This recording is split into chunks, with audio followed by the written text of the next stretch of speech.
I was in the streets, and I was going through a divorce. So I had a lot of stuff going on at the time. Welcome to Behind the Foolery, episode 1. Episode? Say no damn episode. Vlog number 1. First YouTube video. So we decided to make our first YouTube video about how we met. Dun, dun, dun. We just left ramen. Really good. Spicy as hell, but good. Hit Cold Stone. Got some ice cream. She copied my milkshake. But it was good. You see, mine gone. I ordered first. You don't even order strawberry blonde. Yes, I do. No, you don't. You ain't start ordering strawberry blonde till you start fucking with me. I didn't go to Cold Stone before I met you. So when did you start ordering strawberry blonde? I just said I didn't go to Cold Stone before I met you. Okay. All right. So I'll go first, since I'm the better communicator. Is this a Diss Alex video? All right. So around the time, what was it? 2019 or 18? 19? 2019. I was cutting hair. Was I working at the bank? Yeah. No. I was cutting hair. I was in the streets, and I was going through a divorce. So I had a lot of stuff going on at the time. I would say I wasn't cutting hair like I cut hair now, but I definitely was figuring it all out. I ain't have my life together though. I can definitely say that. At that time, point in time, 2019, I didn't have my life together. I was fighting a case, possibly facing jail time. So yeah, my life was probably in shambles, but I was living. So I guess that's a good thing. But I was going through a divorce, and my baby mama was a little bit on the crazier side. Kind of like custody battle with my kid and stuff like that. I mean, it was just a lot of stuff going on. But anyway, I was dating this chick. I wouldn't even necessarily say we were dating. We were sleeping around. Yeah, just sleeping around and casually doing things together, but we both were kind of like doing what we want. I was doing my thing, she was doing her thing. I wouldn't say we were a couple yet. You want to kick in at this way? You could tell the better story on this part, so they have a better understanding. It's my turn. So when I met my husband... You talking low as hell. Speak up. So when I met Brandon, this fat neck motherfucker, I was 19.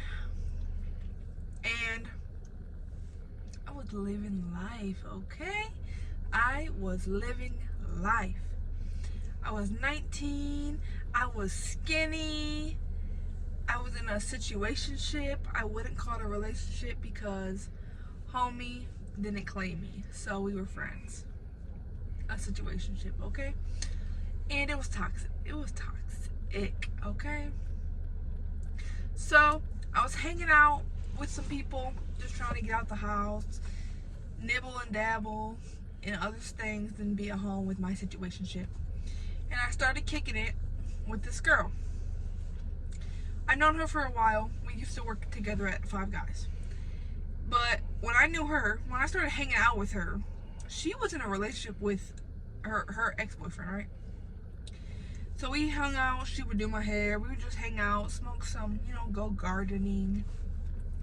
And this one time she picked me up, we was about to go gardening, and she's like, oh yeah, have you heard about the new barber in town? I'm like, new barber? Who in the hell is that? And we pull up to go see him because they're having a situationship, okay? So we pull up, and that's how I meet him. And then he DM'd me. And And I was like, look, homie, I'm already in a situation. If you don't want kids and marriage, don't talk to me. And now we're married with kids. We was in Ohio at the time. If y'all don't know, I'm from Detroit, Michigan. So I went to college in Ohio. When I got my degree in Ohio, and I ended up cutting hair in Ohio. So she was in Ohio.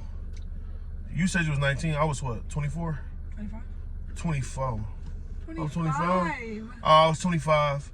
What else? Go Bucks. No, not even close. Yeah. So we started kicking it every single day after that. Why you not looking at the camera? Why you looking out there? Oh, you talking to people and you're I'm sorry. looking all the way out there with your little ugly self. So we started kicking it every day at that point. What? So funny. You're storytelling. What? I'm just telling the truth. We started kicking it every day after that. He moved me in after like a week. I end up breaking up with old girl, if that's what you want to call it, break up, because we wasn't even together. But I just pretty much cut her off, and I started messing with this fool.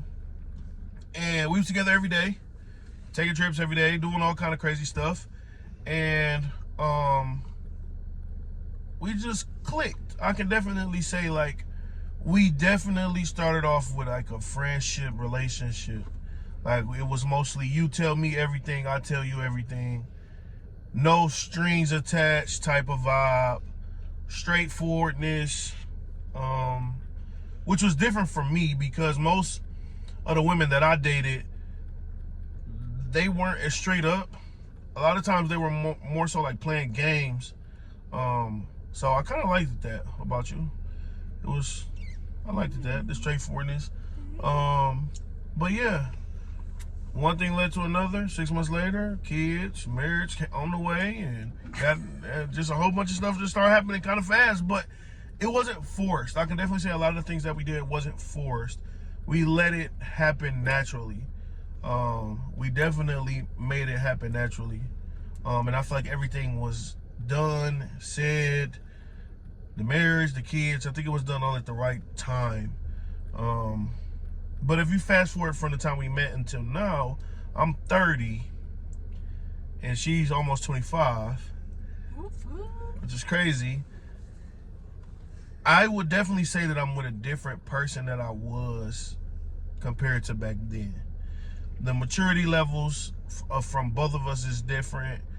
We obviously don't live in Ohio anymore. We live in Charlotte. There's nothing really new to learn about you on a daily basis. It's kind of like I kind of already know you. I know your tendencies. I know what you like. I know what you don't like. You know, it's that system is kind of down packed. So now it's just like coasting. Now we just got to make sure like we just date each other and go through the trials of life like normal people and communicate and stuff. But yeah, that's kind of the story of how we met. I would have never thought that, you know, from the time we met that we would be this far. But I can tell you right now, if I didn't get pregnant, you would have been gone. You would have been gone. No, I'm just kidding.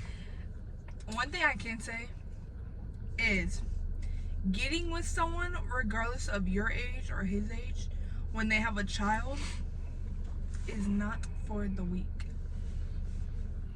It's not for the weak. yeah, no, I can definitely agree on that.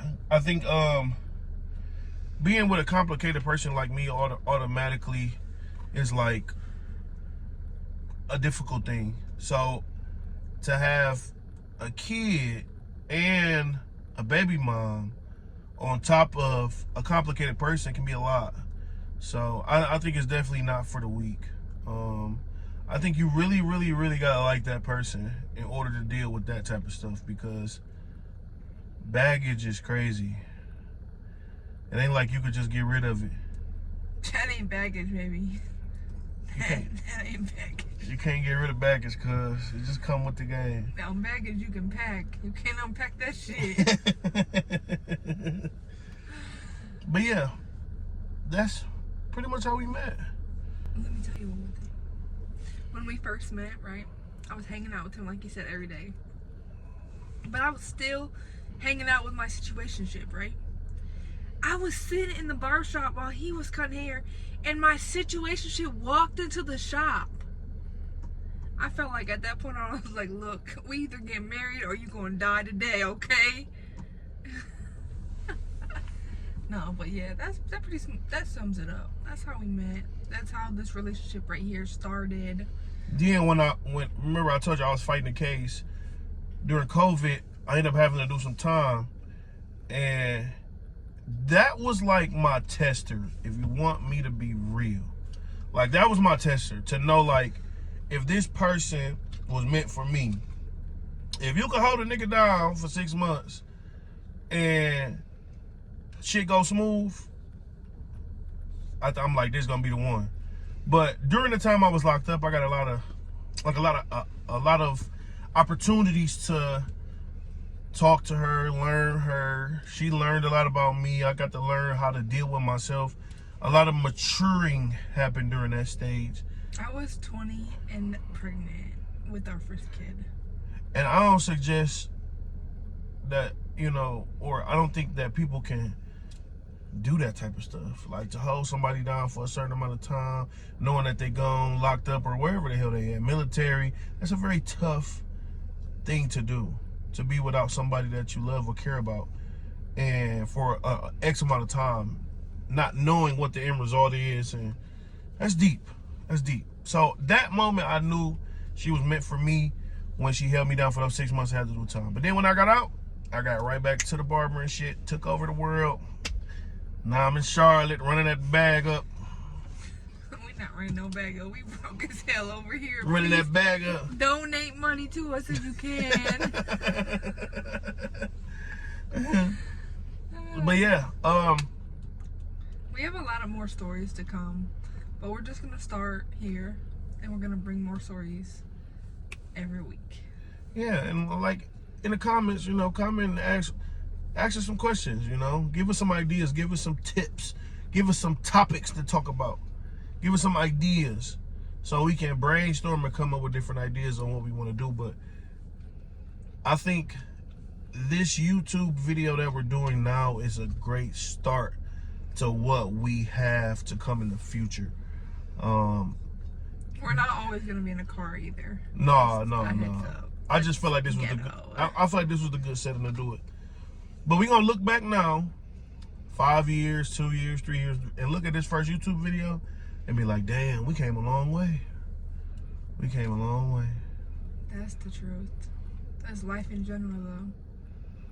But yeah, I'm gonna share this on my Instagram story. She gonna share this on her Instagram story. Make sure you like, comment, and subscribe. And stay tuned. We got a lot more. We got spicy topics. We got stuff that, this is just the bare minimum. We got a lot of stuff we've been through that we want to talk about. A lot of vulnerable things, a lot of uncomfortable things. So stay tuned. Thank you for visiting Behind the Foolery.